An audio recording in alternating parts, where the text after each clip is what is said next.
चलो chapter number 10 में देखो, सबसे पहला क्वेश्चन तो था, आप भी अपने आंसर भेजते रहना। Which of the following statement is true about the licensing policy followed by Indian economy in 1950 से 1990। तो पूछ रहे क्या सही है। Help to promote regional equality, help to check the undue expansion of industrial sector, help to promote regional equality, none of the above. ठीक है, तो देखो जी, जो लाइसेंसिंग पॉलिसी थी उसमें रीजनल इक्वालिटी तो प्रमोट हो ही नहीं सकती ना, तो ये तो यहीं गलत हो गए। लाइसेंसिंग से तो क्या हुआ, इंडस्ट्रियों का एक्सपेंशन कम हुआ। ठीक है, लाइसेंसिंग से क्या हुआ, एक्सपेंशन कम हुआ ना, कि भाई आपको एक्सपेंड नहीं करने देंगे लाइसेंसिंग। उसके बाद second, what was the main reason behind the private sector not coming forward to start the capital good industry. बताओ फिर, कैपिटल गुड इंडस्ट्री को स्टार्ट ना करने के क्या रीज़न थे प्राइवेट सेक्टर के। मेन लैक ऑफ कैपिटल था, हाँ। लैक ऑफ डिमांड थी, हाँ। तो मतलब दोनों ही थे, है ना। सी।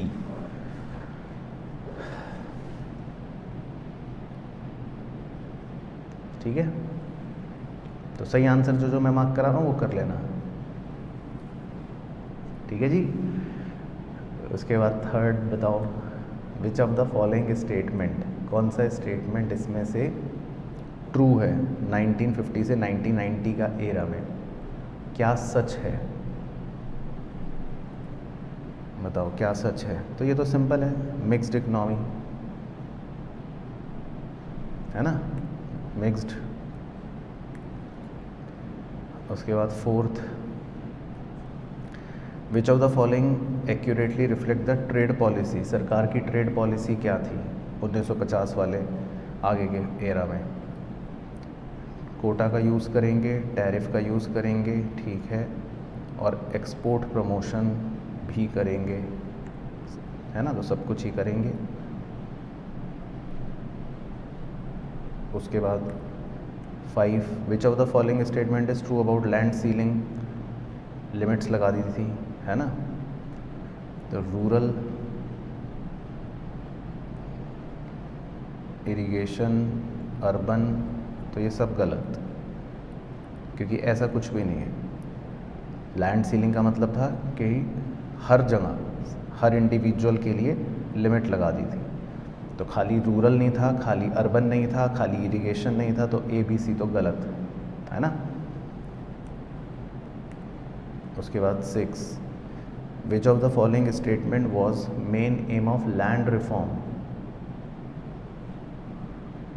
तो लैंड रिफॉर्म के तो आप कर सकते हो कि क्या थे, डिस्ट्रीब्यूशन की समस्याएं, ओनरशिप की समस्याएं, एक्सप्लॉयटेशन की समस्याएं, मतलब सारी समस्याएं ऑल। उसके बाद 7 है, which of the following feature of NEP, NEP का क्या फीचर था, है ना, न्यू इकोनॉमिक पॉलिसी का क्या फीचर था। पहला है, set of policies can be classified into 2 groups, stabilization और स्ट्रक्चरल, हाँ ये तो था। Policy was intended to move toward lower economic growth rate, तो ये गलत हो गया, है ना, बल्कि हायर इकोनॉमिक ग्रोथ रेट। और 3, it converted Indian economy into market economy, हाँ ये भी था। तो 1 भी था और 3 भी था, ठीक है। उसके बाद 8th का क्या लिखा answer, which of the following is not, क्या इम्पोर्टेंट फीचर नहीं है इंडस्ट्रियल पॉलिसी का। फॉरेन टेक्नोलॉजी एग्रीमेंट्स हैं, इंडस्ट्रियल लाइसेंसिंग पॉलिसी भी है, नो फॉरेन ट्रेड पॉलिसी, तो ऐसा नहीं है कि बल्कि फॉरेन ट्रेड तो हमें करना है ना, तो ये कोई फीचर नहीं था। उसके बाद 9th, which of the following statement are correct. तो ये तो सिंपल है, क्या सही है बताओ, 9th में क्या सही है?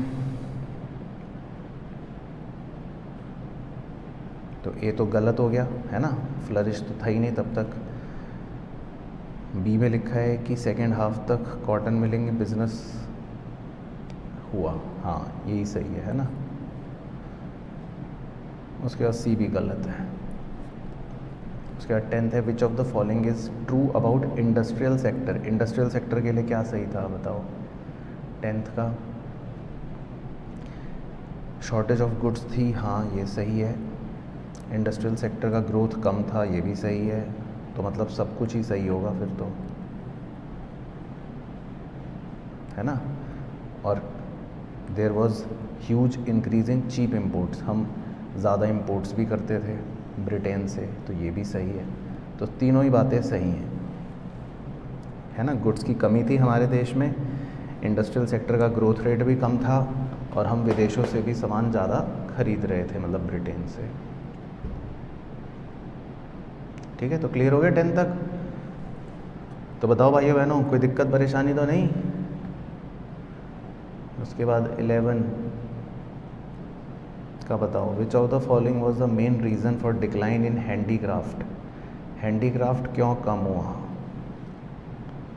एक तो डिमांड बदल गई, ब्रिटिशर्स ने टैरिफ पॉलिसी बदल दी, मशीन मेड गुड्स से कंपटीशन भी मिला। ठीक है, सही है ना। उसके बाद 12th में क्या पूछ रहा है, which of the following motive behind the English introducing communication and transport. तो सिंपल आपको पता है, डायरेक्ट क्वेश्चन है, रॉ मटेरियल लाने के लिए। बाकी 13, quantitative restrictions removed had been removed for all kind of imported consumer goods except, है ना। तो डिफेंस गुड्स, सेंसिटिव गुड्स और हैजार्डियस गुड्स। 14 में which of the following does not relate to the banking sector reform. Banking sector reform से क्या relate नहीं करता? तो सी पॉइंट देखो, ये बैंकिंग सेक्टर रिफॉर्म में कहीं भी नहीं लिखा हुआ, आप चेक करोगे नोट्स में या बुक में भी। ये तो आरबीआई की मॉनेटरी पॉलिसी है ना।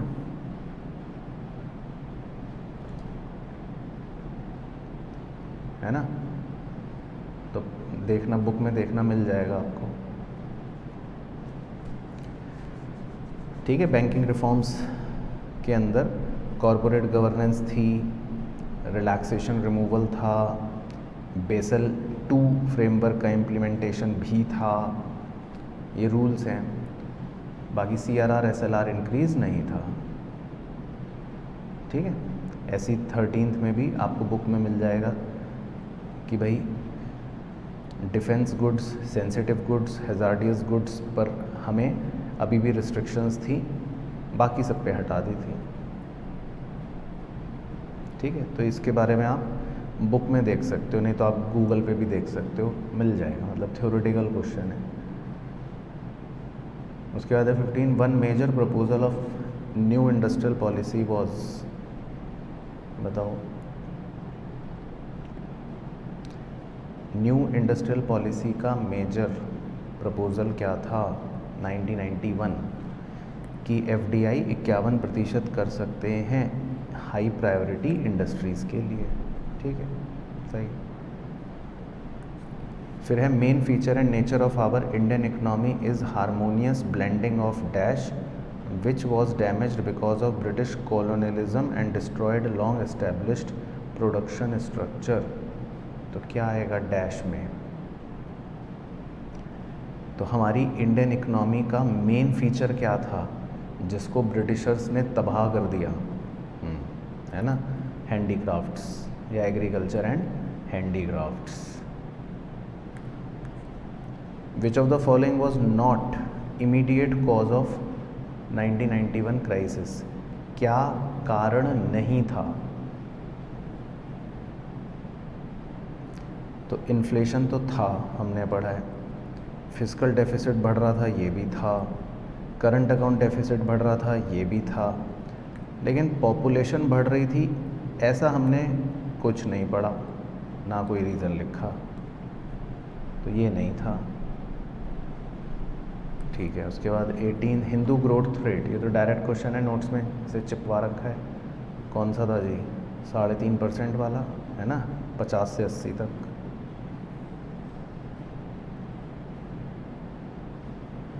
उसके बाद 19 विच of the following is positive impact, ये भी डायरेक्ट लिखवा रखा है कि रिफॉर्म्स के पॉजिटिव इम्पैक्ट क्या पड़े। ग्रोथ रेट बढ़ गई, क्वालिटी बढ़ गई, प्रोडक्टिव एफर्ट्स बढ़ गए, मतलब सब कुछ अच्छा हो गया। अर्थशास्त्र वॉज कंपोज्ड बाय चाणक्य है, तो ये तो बच्चा बच्चा गली मोहल्ला का जानता है। उसके बाद 21 British introduced free trade, what does it mean? तो फ्री ट्रेड का क्या मतलब था? The British goods were levied tax to enter in India, तो ये तो गलत हो गया। Indian finished goods were taxed in Britain, हाँ ये सही लग रहा है। तो इंडिया का गुड्स जो है उसको ब्रिटेन वाले टैक्स लगा देते थे, है ना। बाकी तो सी में लिखा है bulk of Indian trade was done with countries except Britain, तो ये भी गलत ही है। उसके बाद 22 in the pre reform period 91 से पहले entry of foreign firms into the country was, बताओ विदेशी कंपनियां आ जाती थी या नहीं आ पाती थी? नहीं आ पाती थी, रिस्ट्रिक्टेड, है ना, ये तो डायरेक्ट है। फिर 23 विच of the following is not true, मतलब क्या गलत है। ठीक है, तो आपको ये बताना है क्या गलत है। High level of government debt, तो ये तो था, मतलब सही था। High rate of income tax, ये भी था, सही था। High returns on government investments, ये नहीं था, क्योंकि सरकार की इन्वेस्टमेंट्स पर तो बल्कि बहुत लो रिटर्न था, तो यही ट्रू नहीं है। ठीक है, सी। उसके बाद 24 economic reforms in India have failed to, बताओ रिफॉर्म्स किस चीज़ में कम रहे? कि fiscal deficit to target level, इसमें फेल हो गए। फुल्ली इम्प्लीमेंट इंडस्ट्रियल डीरेगुलेशन में भी फेल हो गए, आज भी रेगुलेशंस हैं कहीं कहीं जगह पे। Fully open to economy to trade, उसमें भी फेल हो गए, आज भी हम पूरी तरह से ओपन नहीं हैं, तो मतलब सभी बातों में हम फेल हो गए। उसके बाद 25 ये तो है, ए क्यों नहीं होगा क्या? ठीक है मेहता साहब, ये तो है, फेल हो गए, इसमें भी फेल, बच्चा कह रहा है इंग्लिश में भी फेल, मैथ्स में भी फेल, साइंस में भी फेल, तो इसका मतलब सब में फेल।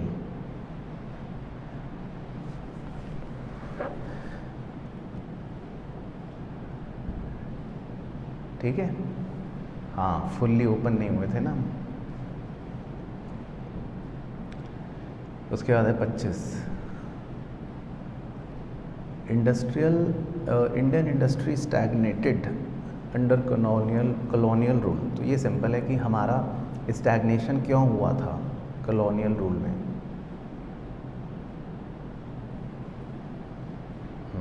तो ये तो डायरेक्ट लिखा हुआ है, क्योंकि हम चीप मशीन गुड से कॉम्पीट नहीं कर सकते थे। ठीक है, तो डायरेक्ट है। Which one of the following is feature of green revolution, तो ग्रीन रिवॉल्यूशन का पूछ रहा है कि आपका फीचर क्या था। हाई यील्डिंग वैरायटी सीड्स, सी।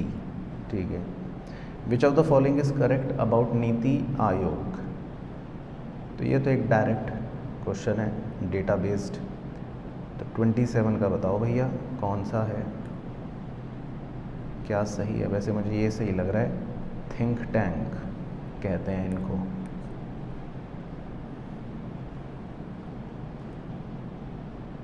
ठीक है, उसके बाद 28 agriculture has dash capital output ratio, तो ये भी सिंपल है, लो, है ना। कैपिटल जितनी लगती है आउटपुट उतना नहीं आता, तो रेशियो कम है ना। कैपिटल आपने लगाई मान लो बहुत 1 करोड़ की, आउटपुट उसमें निकलेगा कितना, कम निकलेगा। तो इंडियन एग्रीकल्चर सेक्टर में कैपिटल आउटपुट रेशो क्या है, कम है। फिर विच of the following type land tenure system were prevailed in India, तो ये तो आपको पता ही होगा भैया, सारे ही चलते थे, ज़मींदारी, महलवारी, रियायतवारी, ठीक है, गूगल पे सर्च कर सकते हो आप। Which of the following has been specifically establish to meet the requirement of credit of the farmers, तो ये बताओ, है ना, ज़मींदारी भी होता था, महलवारी भी होता था, रियायतवारी भी होता था, ये सारे, ये तो कक्षा 12वीं में भी पढ़ा है ना, सारे होते थे, क्यों सारे होते थे ना। उसके बाद बताओ, बैंकों की, विलेजर्स की, फार्मर्स की क्रेडिट को, रिक्वायरमेंट को पूरा करने के लिए कौन आया, बताओ। विलेज कीवर्ड है, regional rural banks, RRB।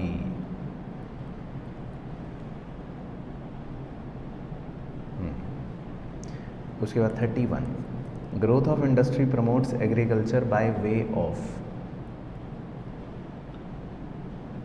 Creation of transport, हाँ, and storage facility, promotion, production of farm implements, chemical, fertilizers, तो मतलब दोनों, है ना, दोनों चीज़ों से हमने एग्रीकल्चर को प्रमोट करा। फिर 32, विच of the following is positive aspect of industrial sector, industrial sector का पॉजिटिव प्रभाव क्या पड़ा, जीडीपी में शेयर बढ़ा, एक्सपोर्ट्स भी बढ़ गए, एम्प्लॉयमेंट भी बढ़ गया, मतलब सब कुछ, डी। उसके बाद Mahalanobis model stressed upon establishment of, तो ये भी डायरेक्ट थ्योरेटिकल क्वेश्चन है, Mahalanobis model capital good industries पे फोकस था। 34, industrial sector face the process of retrogression and deceleration, मतलब रफ्तार धीमी पड़ गई, तो कौन से पीरियड में रफ्तार धीमी पड़ गई थी, 65 से लेकर 80, ठीक है ना, स्लो हो गए थे हम, slow, very slow.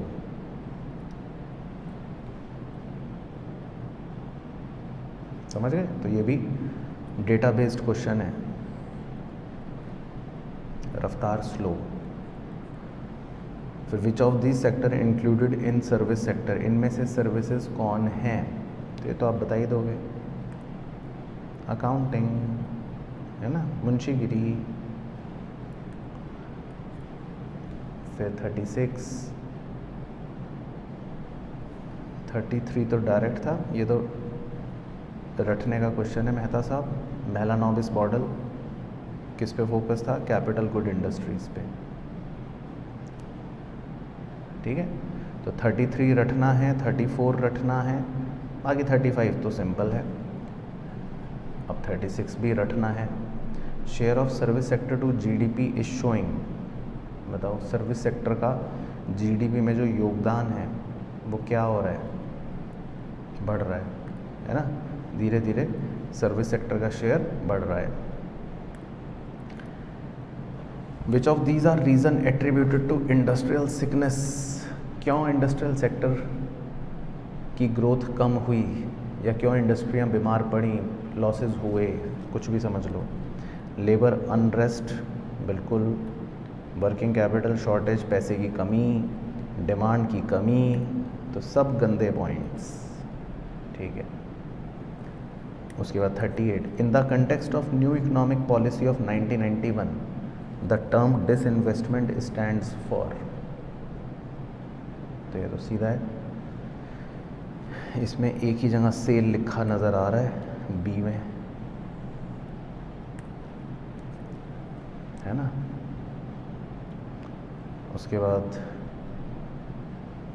39, merchandise exports from India scheme was replaced by, बताओ, तो ये तो थ्योरी रटने वाला क्वेश्चन है। रेमिशन of duties and taxes on export products in 2021।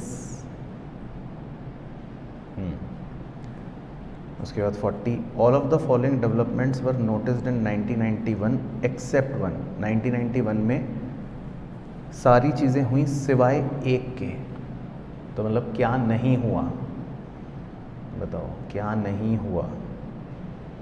National debt was nearly 60% of the GNP of India, तो था। इन्फ्लेशन क्रॉस डबल लिमिट्स, ये भी था। Foreign reserve were maintained at very high level, ये नहीं था, क्योंकि फॉरेन रिजर्व तो हमारे उल्टा बहुत कम थे, ठीक है ना। तो ए भी था, बी भी था, इन्फ्लेशन डबल लिमिट में डबल डिजिट्स क्रॉस कर चुका था, लेकिन बस क्या नहीं था, फॉरेन रिजर्व ज़्यादा नहीं थे। ठीक है मेहता जी। फिर industrial licensing is not applicable for, बताओ इंडस्ट्रियल लाइसेंसिंग किसके लिए एप्लीकेबल नहीं है। हैजार्डियस केमिकल के लिए तो है, सिगरेट्स के लिए भी है, डिफेंस इक्विपमेंट के लिए भी है, शिप बिल्डिंग के लिए नहीं है। ठीक है ना, तो ये तो रटने वाला क्वेश्चन है। उसके बाद है term capital is defined as the financial wealth of,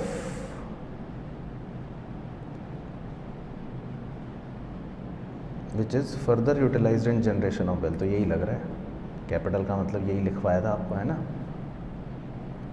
capital किसे कहते हैं, वही कुछ एग्जाम्पल सा बनाया था ना आपके पास, बंगला है, गाड़ी है, फलाना है, ढिमकाना है, तो ये तो है wealth.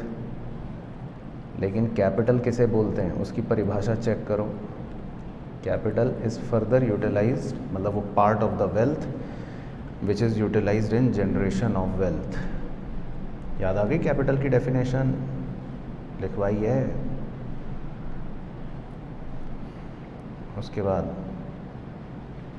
43, which of the following is among the reason for disguised unemployment in rural area. तो ये तो आप बता दोगे।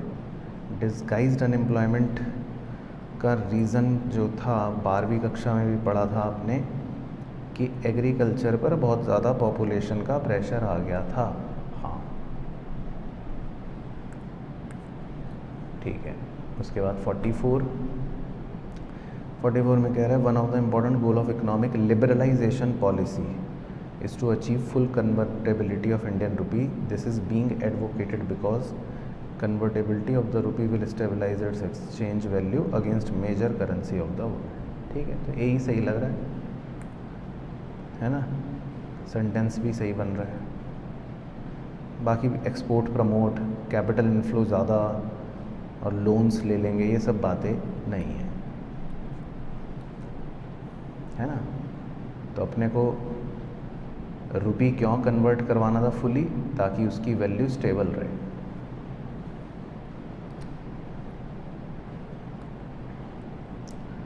बाकी 1921 को ईयर ऑफ ग्रेट डिवाइड क्यों कहे हुए हैं बताओ। तो ये तो आपको पता ही है, पॉपुलेशन वाली कहानी, हम सेकंड फेज में पहुंच गए थे। ठीक है। उसके बाद 46, which of the following statement is correct, क्या सही है। Industrial pattern on eve of independence was quite balanced, तो नहीं था। During the planning period structure industry has shifted in favour of basic and capital good industry, हाँ ये तो था। Most big industrial units in India are sick, ये भी नहीं था। गवर्नमेंट वाली थे सिक तो, ठीक है। उसके बाद विच of the following issues were faced by Indian agriculture, agriculture में क्या समस्या थी। 47 में दाम ऊपर नीचे होते थे, ये भी थी। मार्केटिंग की दिक्कतें भी थीं, और हम फुल पोटेंशियल पर काम नहीं कर पा रहे थे, ये भी था। तो सारी ही दिक्कतें थी, बेसिकली सब कुछ था, ठीक है, सारी दिक्कतें थी। उसके बाद 48, विच of the following is true. चलो तो ये तो रटने वाला है। Fame scheme, fame India scheme में बताना है क्या सही था। तो इलेक्ट्रिक एंड हाइब्रिड व्हीकल एक में नज़र आ गया, ठीक है, ए। उसके बाद 49, which of the following are main component of fourth industrial revolution, तो ये भी याद रखना है। रोबोटिक्स, इंटरनेट और एआई, हाँ सारे ही हैं। उसके बाद 50 the trade policy reforms aimed at, तो ट्रेड को लेकर, व्यापार को लेकर जो हमारी पॉलिसी थी वो किससे रिलेट करती थी? Dismantling of quantitative restriction on import export, ठीक है। Focusing on more inward oriented regime, तो ये तो गलत हो गया। इम्पोजिशन ऑफ लाइसेंसिंग, ये भी गलत हो गया। तो यही है बस कि क्वांटिटेटिव रिस्ट्रिक्शंस हटा दो, है ना। तो ट्रेड पॉलिसी रिफॉर्म क्या थे? क्वांटिटेटिव रिस्ट्रिक्शंस हटा दो। बाकी बी में भी गलत कह रहा है और सी में भी गलत कह रहा है। लाइसेंस लगा दो और इनवर्ड ओरिएंटेड, ये रिफॉर्म नहीं थे। उसके बाद फिस्कल पॉलिसी, सरकार की पॉलिसी, तो ये तो डायरेक्ट है, public revenue, public expenditure and public debt. 52 objective of fiscal policy reforms of 1991, बताओ रटने वाला। फिस्कल पॉलिसी रिफॉर्म्स के ऑब्जेक्टिव, खर्चा कम कर दो, रेवेन्यू बढ़ा दो, फिस्कल डिसिप्लिन रहे, ठीक है, सब कुछ था। उसके बाद 53 in spite of economic reform already carried out in India there is a further need for, बताओ। डीरेगुलेशन बिल्कुल, और डिसिप्लिन, ठीक है, तो दोनों चीज़ों की नीड थी, सी। उसके बाद 54 Jan Dhan Yojana as a main objective of, तो ये तो आप बुक में या गूगल पे सर्च कर सकते हो। मेन ऑब्जेक्टिव क्या था? फाइनेंशियल इंक्लूजन, ताकि हर जना मतलब आ जाए हमारे दायरे के अंदर, ठीक है। बैंक डेवलपमेंट थोड़ी ना था। जनधन योजना, गरीब से गरीब व्यक्ति का खाता खुले ताकि वो भी इंक्लूड हो जाए हमारे फाइनेंशियल सिस्टम में, ठीक है। बैंकों का डेवलपमेंट नहीं था। बी। उसके बाद 55 IPR 1948 एम्ड एट, तो ये तो सिंपल है, तब हमारा फोकस था कि पब्लिक सेक्टर का रोल बड़ा हो जाए और प्राइवेट वालों पर लाइसेंस लगा दें, है ना। तो 1948 की स्कीम में तो सही था, सी। उसके बाद 56 agriculture is significant in Indian economy because, 1/4 contribution है और एम्प्लॉयमेंट भी देता है, ठीक है। 57 significant breakthrough by way of productivity increase under green revolution was achieved in, तो ये भी आपको पता है, गेहूँ सबसे ज़्यादा, ठीक है। उसके बाद FCI के करे है, बताओ, खाने पीने की चीज़ों को लेकर, प्रोक्यूरमेंट, डिस्ट्रीब्यूशन, स्टोरेज, सब कुछ, ठीक है। उसके बाद 59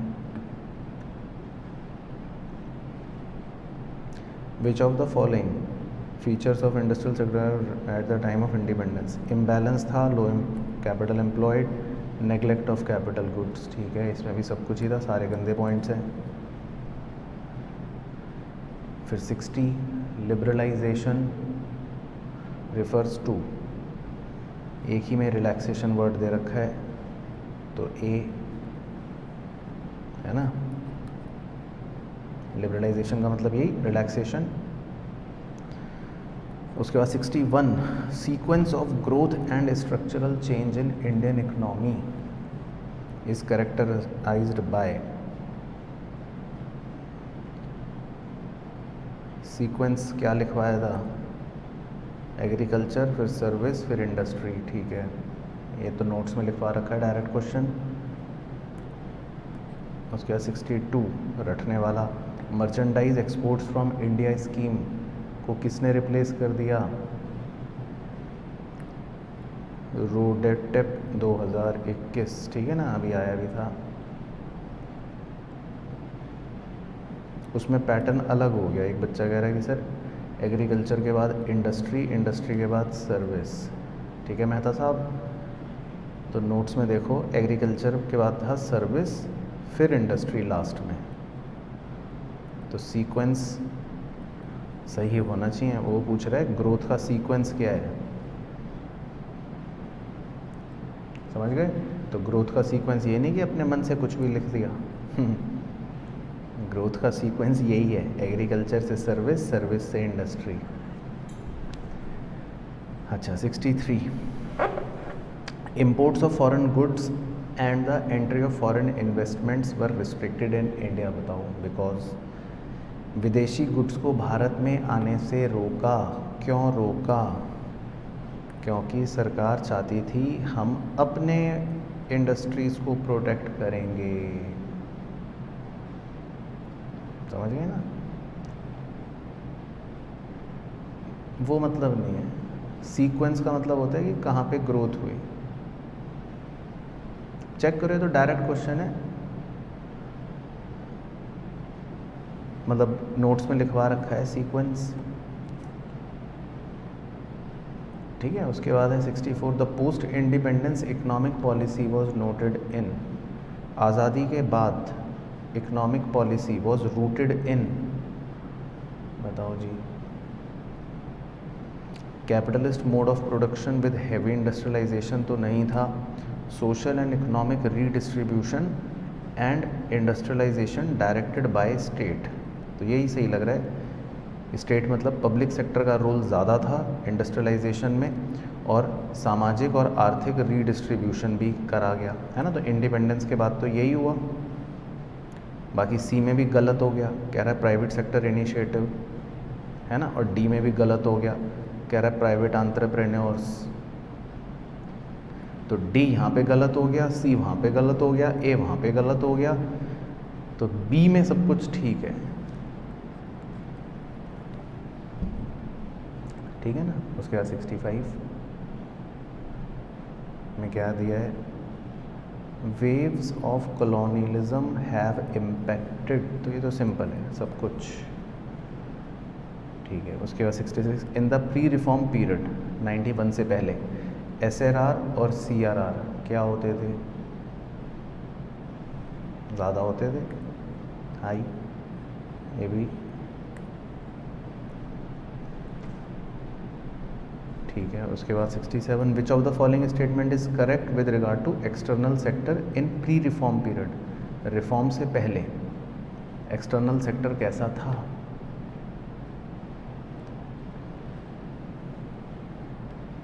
बताओ। फॉरेन लिबरल तो नहीं थी, import of food grain was strictly prohibited भी नहीं थे, बैलेंस ऑफ सिचुएशन कंफर्टेबल भी नहीं थी। तो तीनों ही गलत दे रखे हैं, है ना। तीनों ही गलत हैं, तो करेक्ट तो कुछ भी नहीं है, तीनों बातें गलत हैं। ना तो हमारी पॉलिसी लिबरल थी, और फूड ग्रेन्स हम बाहर से मंगवाते थे, खाना कम था, और बैलेंस ऑफ पेमेंट भी हमारा ख़राब था। तो तीनों ही गलत दे रखे। उसके बाद 68 है, क्राइसिस के साइन क्या थे? तो ये तो सिंपल पढ़ लो, तीनों पॉइंट्स क्राइसिस के ही थे। फॉरेन एक्सचेंज कम था, डेट ज़्यादा था, और इन्फ्लेशन ज़्यादा थी। ठीक है ना। तो तीनों ही चीज़ें क्राइसिस के साइन थे रिफॉर्म्स के अंदर। अगर आप देखोगे कॉजेस, ओके। उसके बाद 69, one major proposal of new industrial policy 1991 was, ये तो आई चुका, रिपीट हो गया, FDI 51% हाई प्रायोरिटी इंडस्ट्रियों में। उसके बाद 70 तो रटने का है। 2003 में बताओ जी, dash was passed, FRBM act. ठीक है। उसके बाद 71, ये भी डायरेक्ट रटने का है, serve from India brand concept has been started for export of services, है ना, हम एक्सपोर्ट करें, इसीलिए ये ब्रांड कॉन्सेप्ट स्टार्ट करा, सर्व्ड फ्रॉम इंडिया। तो सर्व्ड का मतलब है सर्विस की बात हो रही है, फ्रॉम इंडिया मतलब इंडिया से भेजेंगे बाहर। उसके बाद 72 main objective of fiscal policy, promote economic growth तो है, मोबिलाइज रिसोर्सेज भी है, इकोनॉमिक ग्रोथ भी है, एम्प्लॉयमेंट अपॉर्चुनिटीज़ भी है, तो मतलब सब कुछ है। उसके बाद 73 taxation reform in 1991, the rate of taxation were reduced, corporate tax reduce हुआ था, पर्सनल टैक्स रिड्यूस हुआ था, कस्टम ड्यूटी रिड्यूस हुई थी, तो सारे ही रिड्यूस हुए थे। ठीक है। In terms of ease of doing business India की रैंक, तो ये तो डेटा बेस्ड क्वेश्चन है, 63 2020 में। उसके बाद 75 dash six to promote evidence based policy deliberation formulation and action with its comprehensive online geo visual data platform. तो रटने का है प्रश्न, रटना पड़ेगा IPI। ठीक है ना। उसके बाद 76 which of the following were major export items, कह रहे कौन से मेजर एक्सपोर्ट आइटम्स हैं जो हम एक्सपोर्ट करते हैं आज़ादी के बाद। तो फ्रूट वेजिटेबल डेयरी प्रोडक्ट तो नहीं, राइस वीट बाजरा भी नहीं, टेक्सटाइल जूट और T.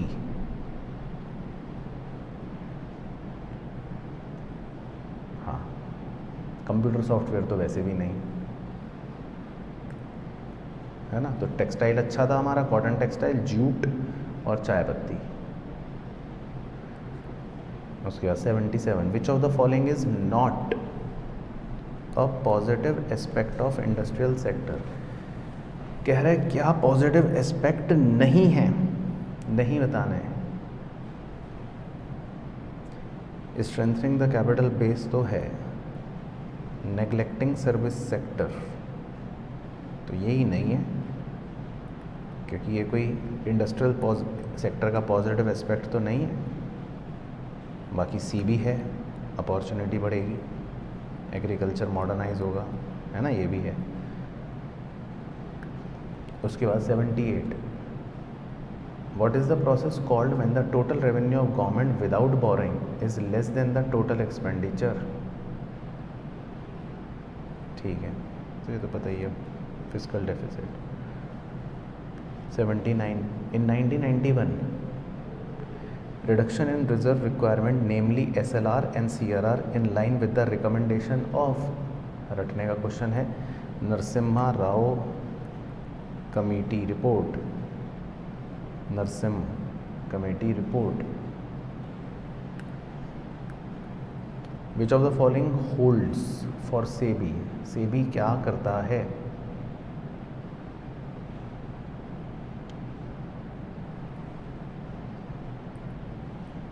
Registration of broker and sub broker.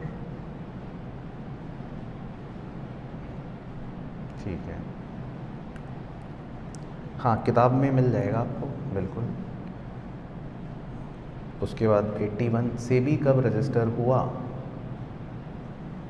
1992। ठीक है।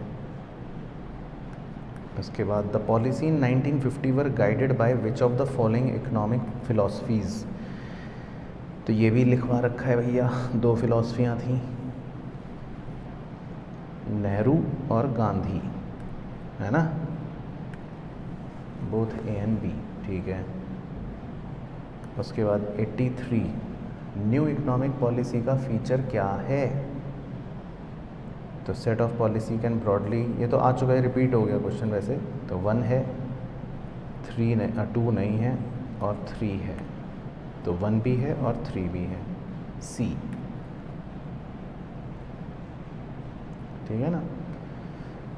और 82 का मेहता साहब दोनों लिखवाए थे, चेक करो नोट्स, नेहरू जी का भी और गांधी जी का भी, दोनों की फिलॉसफी थी।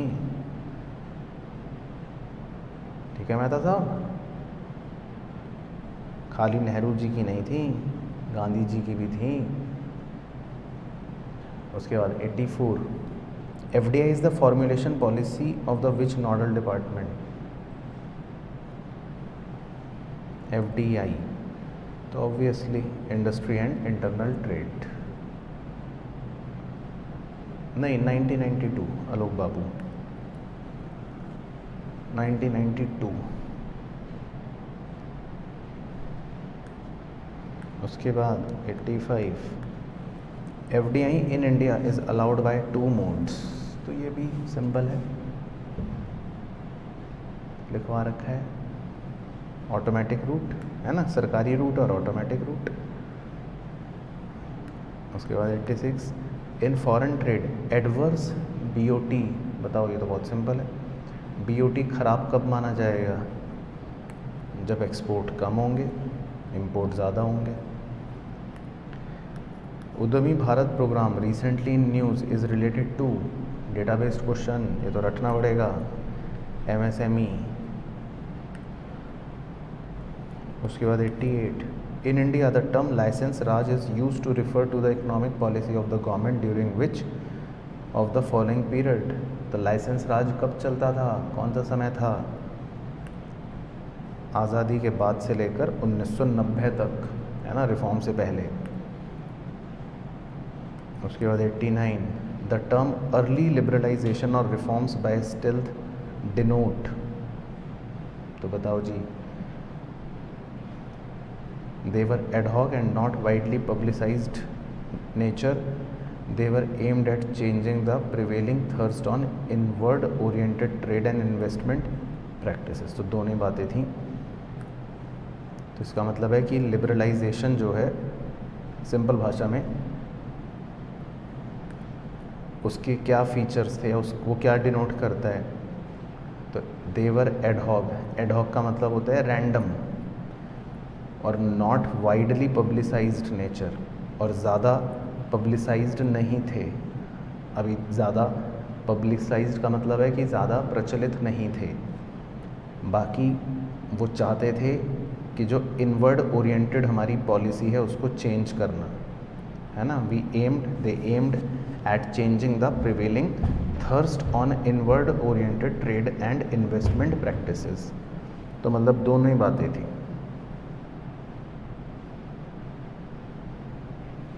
ठीक है ना, ये मतलब है। तो 89 जो है थोड़ा सा लैंग्वेज ये कह रहा है।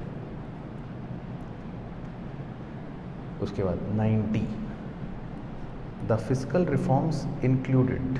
फिस्कल रिफॉर्म्स में क्या आता है? तो ये तो सिंपल है, फिस्कल रिफॉर्म में ट्रांसपेरेंट टैक्स स्ट्रक्चर भी आता है, बेटर टैक्स कंप्लायंस भी आती है, सरकार अपने खर्चे को कंट्रोल करेगी, ये भी आता है, ठीक है ना। उसके बाद 91, reform in capital market, share बाज़ार वाला इंक्लूडेड। तो ऑब्वियसली बी का तो लेना देना ही नहीं है कैपिटल मार्केट से, बी तो वैसे भी हमारे मनी की बात कर रहे हैं। उसके बाद 92, एडमिनिस्ट्रेड प्राइसेस के होवे, जो सरकार निर्धारित करे, ठीक है। तो administered prices means price level fixed by सरकार, ठीक है, ये भी सिंपल। DFEC की फुल फॉर्म, तो ये तो रटने वाला है, duty free export credit, duty free export credit, ठीक है ना। क्यों, क्या, मैं तो सब मीनिंग अलग है, ठीक है। अब मारुति नंदन का मतलब है भगवान हनुमान जी,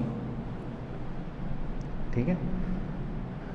तो ऐसे ही एडमिनिस्ट्रेड प्राइसेस का मतलब है कि सरकार निर्धारित कर रही है। तो ए तो दूर दूर तक कुछ है ही नहीं, ठीक है।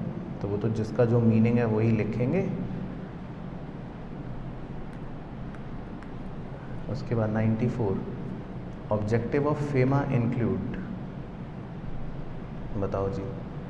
फेमा आया था ना, facilitating external trade and payment, promoting the orderly development and maintenance of foreign exchange market. ठीक है, तो दोनों ही हैं। तो ये भी आप पढ़ोगे, आपको मिल जाएगा, डायरेक्ट दे रखा है ऑब्जेक्टिव्स ऑफ फेमा। उसके बाद 95 है, one of the objective of physical reform of 1991 is earning dash returns on economic dash returns on government investments. Positive भाई, और क्या ऑब्जेक्टिव क्या था भाई? अरे सिंपल है, तुक्का भी मारना हो तो वैसे ही सोच लो, क्या उद्देश्य होगा भाई? सरकार का उद्देश्य क्या होगा कि हम अपने इन्वेस्टमेंट पर पॉजिटिव रिटर्न कमाएं। ये तो तुक्का भी मारना हो तो पॉजिटिव ही लिखोगे, उद्देश्य तो यही होगा ना भाई। आपका उद्देश्य क्या है कि हम सीए बनेंगे, है ना, positive. As a result of economic reform, restructuring, mergers and acquisition of company business processes, re-engineering processes have been क्या? तो रिफॉर्म में इनको क्या कर दिया? प्रोसीजर बढ़ा दिया या सिंप्लीफाई कर दिया? सिंप्लीफाइड। ठीक है, उसके बाद विच of the following pairs is mismatch. क्या गलत है? आपको गलत बताना है, ठीक है, क्या गलत है। तो शक्ल से ही पता चल रहा हो तो क्या गलत है। ग्रीन रिवॉल्यूशन और 1991 गलत है। उसके बाद 98 फॉरेन इन्वेस्टमेंट प्रपोर्शन बोर्ड, तो ये रटने वाला है, आपको पता होना चाहिए। FIPB को किसने रिप्लेस कर दिया? FIFP। ठीक है, तो ये रटने का क्वेश्चन है। ठीक है,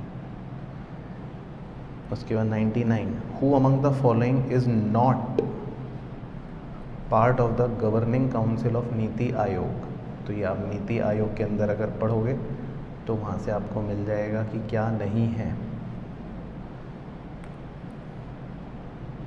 गवर्नर्स, है ना, तो आप पढ़ना, नीति आयोग के अंदर गवर्निंग काउंसिल के मेंबर्स में चीफ मिनिस्टर्स होते हैं, यूनियन टेरिटरीज़ के चीफ मिनिस्टर्स होते हैं, लेफ्टिनेंट जनरल्स होते हैं, गवर्नर्स होते हैं, लेकिन स्टेट्स के गवर्नर्स नहीं होते हैं। उसके बाद 100 which of the following hubs is at the core of NITI Aayog and leads the engagement of state which with central government thus promoting cooperative federalism। तो क्या है हब? हाँ, टीम इंडिया। तो ये भी रटने का ही है वैसे तो, डेटा बेस्ड। बस ठीक है, तो क्लियर हो गया खेल। चलो।